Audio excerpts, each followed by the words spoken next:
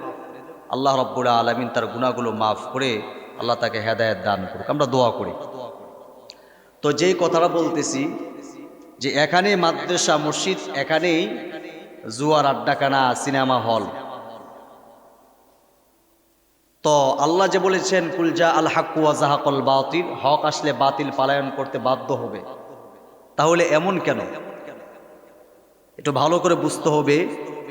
পাকিস্তানের ঘুমান্ত মুফতি শফি রহমাতুল্লাহি আলাইহি উনি বলেন, যদি দেখো হক আসলে বাতিল পালায়ন করে না, বরং ক্ষমতার মসনদে বসে আঁকাবাঁকা কথা বলে, হক থাকার পরও বাতিল মাথা চারা দিয়া ওঠে, তাহলে ভালো করে মুখস্থ রাখতে হবে, এখানে বাতিলের কোনো একক শক্তি নাই। কোনো মুসলমান মুনাফিক বাতিলের পিছনে থাকার কারণে বাতিল মাথা চারা দিয়ে উঠতে পারে। কথা মনে হয় আপনার বুঝেন নাই। হক আসার পরও যদি দেখেন বাতিল নাড়াচাড়া করে, ক্ষমতার মসনদে বসে আঁকাবাঁকা বলে, কথা মনে রাখতে হবে এখানে বাতিলের কোনো একক শক্তি নাই, কোনো মুনাফিক মুসলমান তাদের সহযোগিতায় আছে।